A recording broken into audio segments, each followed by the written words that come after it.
kita banyak dengar tentang bertaubat di gereja, dan sebenarnya apakah yang maksud dia kalau kita nak jelaskan kepada orang lain bertaubat?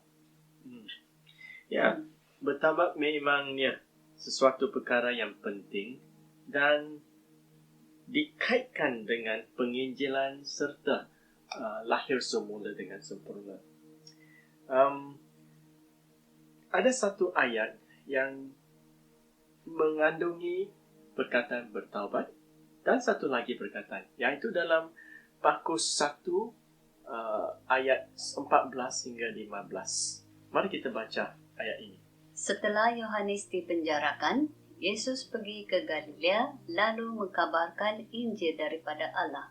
Yesus berkata, "Sudah genap masanya dan kerajaan Allah hampir tiba. Bertaubatlah dan percayalah akan Injil ini."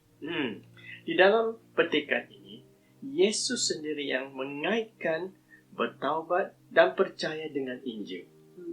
Jadi, kedua-dua tindakan ini penting semasa seorang hendak lahir semula dengan sempurna. Ya, tetapi kita mesti faham bertaubat pada sesi ini dan percaya dalam sesi yang akan datang. Bertaubat ini adalah perkataan yang penuh makna dan kita mesti dapat memahaminya dengan betul.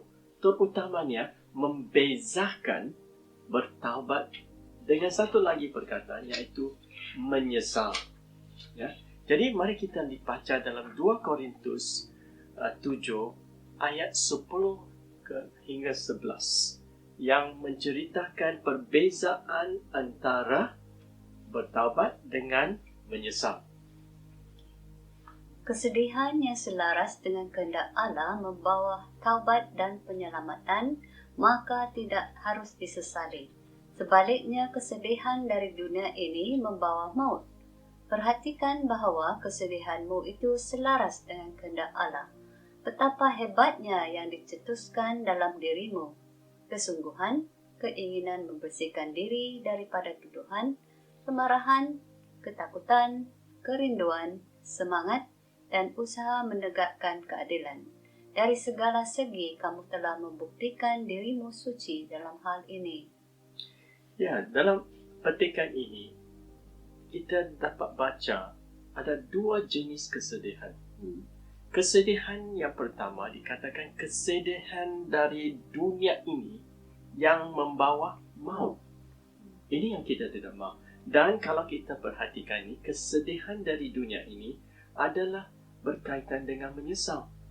Contohnya, kalau seorang ditangkap basah, seorang yang ingat reputasinya adalah baik, tetapi bila dia ditangkap basah dan didedahkan kepada orang ramai secara umum, maka dia akan rasa dia hilang air muka dia.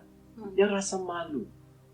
Malu itu adalah berfokus kepada dirinya sendiri. Jadi inilah yang dimaksudkan dia menyesal. Menyesal bukan kerana dia rasa bahawa dia telah melakukan sesuatu yang salah, tetapi dia menyesal kerana didedahkan perkara buruk itu. Jadi inilah yang dikatakan kesedihan dari dunia ini. Menyesal yang fokus kepada diri sendiri. Dan dia rasa kerugian, iaitu hilang reputasinya. Ini bukan bertaubat. Ini ialah kesedihan dari dunia, iaitu menyesal yang fokus kepada diri sendiri. Tetapi dalam ayat ini, dalam ayat 10 mengatakan kesedihan yang selaras dengan kehendak Allah membawa taubat dan penyelamatan. Inilah pertaubatan yang kita mesti amalkan dalam hidup kita. Kalau kita lihat kesedihan yang selaras dengan kehendak Allah ini, kesedihan ini muncul kerana kita sedar dan insaf bahawa apa yang kita telah lakukan dari segi dosa dan pemberontakan adalah tertuju kepada Allah. Dan kita rasa sedih kerana kita telah melakukan sesuatu yang menghina Allah dan menyinggung perasaannya. Barulah ini merupakan pertaubatan yang fokusnya kepada Allah, bukan kepada diri sendiri. Dan itulah yang kita maksudkan sebagai pertaubatan. Kita merasa sedih mengikut selaras dengan kehendak Allah kerana kita telah melakukan sesuatu yang menghina dan menyinggung perasaan Allah. Jadi, kalau kita faham ini, maka kita boleh mengupas apa maksudnya pertaubatan. Pertamanya ialah kalau kita bertaubat, kita mesti ubah fikiran kita. Ubah macam mana? Ubah supaya kita membenci dosa itu. Kita tidak boleh lihat dosa itu sebagai kawan kita. Dan itu sesuatu yang membantu kita, melegakan kita. Tak boleh. Kita mesti lihat dosa itu sebagai musuh yang sengit, yang ingin menghancurkan kita. Itulah yang pertama. Kita mesti ubah fikiran. Dosa itu daripada kawan, kita mesti ubah fikiran kepada dosa sebagai musuh yang sengit yang ingin menghancurkan kita. Baru daripada perubahan fikiran itu, kita boleh ubah arah. Kalau kita ada seorang musuh yang ingin menyerang kita, kita akan lari ataupun lawan dia dengan sehabis-habisnya. Jadi, kita mesti ubah arah kita. Ubah fikiran ke ubah arah. Seperti kita jalan dalam arah ini. Dan ubah arah 180 darjah. Itulah pertaubatan. Pertaubatan ialah mengubah arah daripada dosa, berpaling daripada dosa tersebut. Jadi, kalau kita lihat gambar ini, iaitu ilustrasi pertaubatan, ialah seakan-akan kita lontar sebiji bola. Dan bola itu mengena dinding dan melantun balik. Itulah maksudnya bertaubat. Ubah arah. Dan sehingga ia bertentangan dengan arah yang asal. Jadi, ubah arah, ubah fikiran, kemudian ubah arah. Kalau kita ubah arah, buktinya kita telah ubah arah ialah ubah perbuatan. Maksudnya ialah kita akan berhenti melakukan dosa tersebut. Kalau kita selalu lakukan sesuatu dosa, kita akan berhenti melakukan dosa. Barulah itu menunjukkan bahawa kita sudah ubah fikiran dan ubah arah. Tetapi ada satu lagi perubahan yang kita sendiri tidak mampu melakukan. Iaitu, semasa kita bertaubat, kita perlu kuasa Roh Kudus untuk mengubah hati kita. Hati kita sangat licik. Dan kita tidak dapat mengubah hati kita sendiri. Tetapi kuasa Allah mampu dan sanggup untuk mengubah hati kita. Dan itulah yang kita mesti bekerja sama dengan Roh Kudus. Tunduk kepada kerjanya dan menerima perubahan hati yang berlaku di dalam diri kita. Jadi, pertaubatan yang sejati melibatkan pertamanya Roh Kudus mengubah hati kita supaya kita mula ubah fikiran kita, disusuli dengan ubah arah, dan ditunjukkan dan dibuktikan dengan ubah perbuatan. Adakah contoh dari firman Tuhan kalau ada sesiapa yang menunjukkan pertobatan? Ada. Mungkin kita boleh pertimbangkan seorang yang bernama Zakius.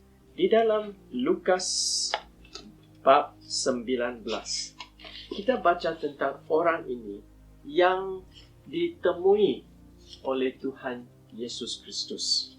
Nah, Zakius ini dia seorang ketua pemungut cukai. Dan dikatakan dalam ayat 2, sangat kaya.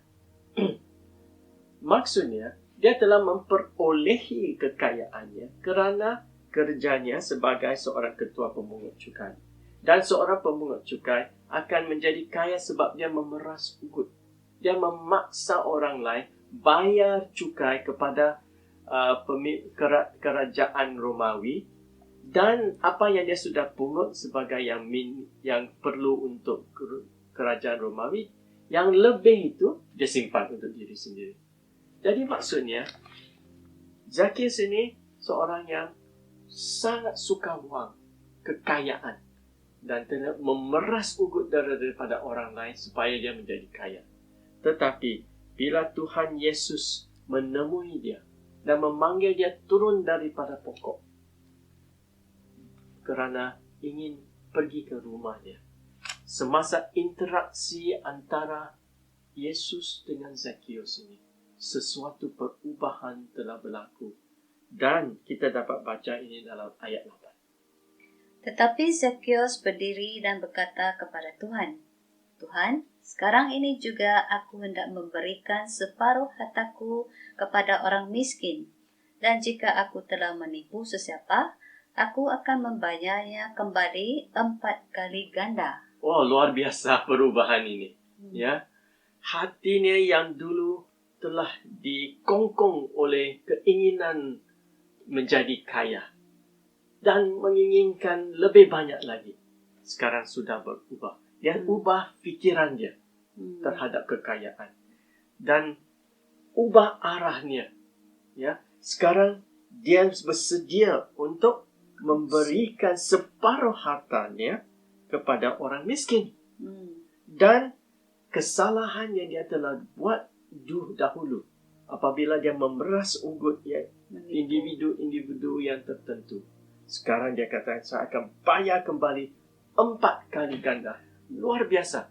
Ubah fikiran, ubah arah, dan ubah perbuatan. Mengapa? Sebab Tuhan Yesus telah mengubah hatinya. Luar biasa. Inilah satu contoh seorang yang telah bertaubat. Dan bertaubat ini, kalau saya boleh rumuskan, ada berlaku di kerana kerja Roh Kudus. Di dalam Yohanes 16:8. Setelah dia datang nanti, dia akan menginsafkan dunia tentang dosa, kebenaran, dan penghakiman. Jadi, apa yang kita dapat belajar daripada ini? Roh Kudus menginsafkan kita tentang dosa. Tentang dosa. Jadi, apa yang penting ialah kita sedar kerana kerja Roh Kudus yang kerja dalam hati kita. Jadi kalau saya boleh rumuskan apa yang kita belajar setakat ini, langkah pertama ini ialah bertaubat. Bertaubat untuk dosa-dosa yang spesifik. Kemudian kita mesti menolak dosa sebagai kawan.